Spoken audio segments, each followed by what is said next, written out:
setelah kita mencermati dan meneliti isi pertimbangan dan putusan hakim, kita merasa prihatin dan kecewa atas pertimbangan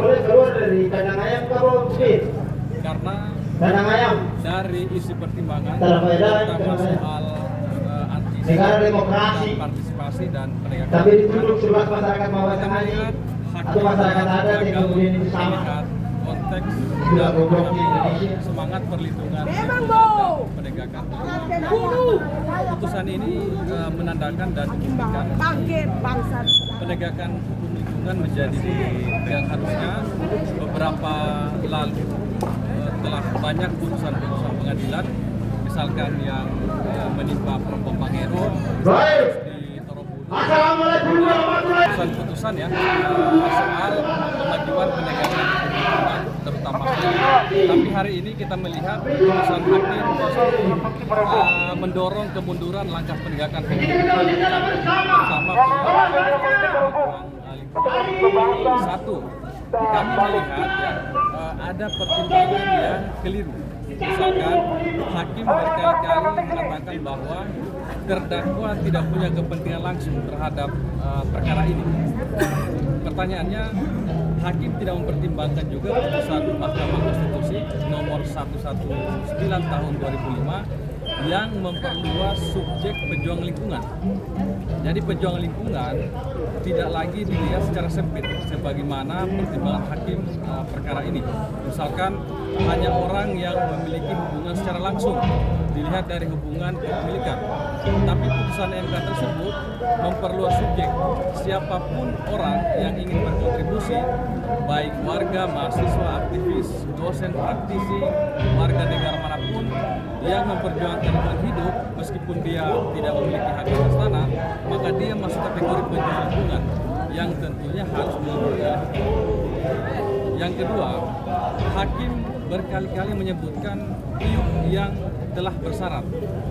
Dan coba kita cermati, dalam perkara ini ada 3 dakwaan pasal. 1, dakwaan terkait sajam, kemudian dakwaan terkait pemerasan, dan terakhir adalah dakwaan terkait minerba. Pertanyaannya, ada apa? Kenapa hakim fokus pada dakwaan undang-undang minerba dan berkali-kali menyebutkan iup yang telah bersyarat? Saya curiga ada motif politik pertambangan di balik ini.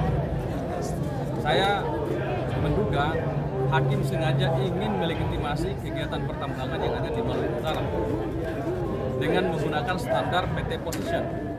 Standar PT Position dalam mengurus izin pertambangan yang secara proses ya banyak fakta-fakta itu tidak melibatkan partisipasi, mengabaikan prinsip lingkungan. Nah, dengan putusan hakim ini seolah-olah hakim ingin menyatakan apa yang dilakukan oleh PT Position itulah standar pengurusan IU dan itu harus dilindungi. Sehingga ini berbahaya untuk perjuangan ke depan. Ini ya cara-cara seperti ini yang harus dilawan.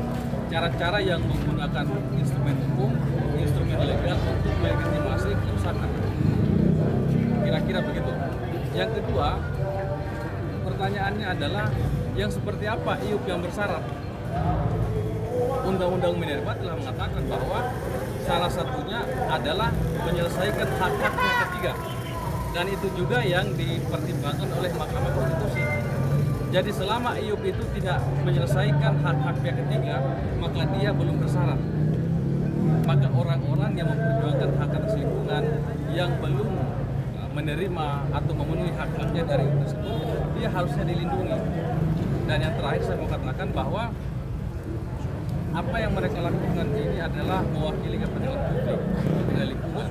Tadi hakim pikirannya sangat sempit, mensimplifikasi bahwa pejuang lingkungan itu seolah-olah hanya yang memiliki hak atas tanah, tindakan personal.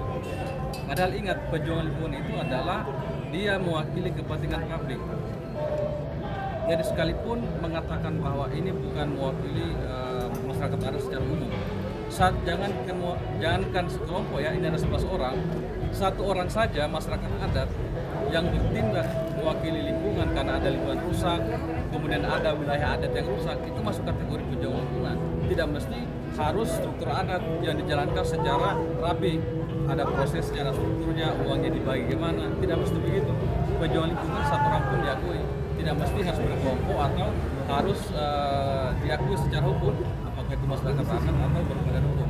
Itulah pikiran-pikiran sepit hakim. Saya kira hakim perlu update situasi hukum lingkungan yang belakangan ini banyak mengalami kemajuan, dan harus terakhir harus update juga dan harus melihat sebenarnya fungsi pengadilan sebagai benteng terakhir itu apa.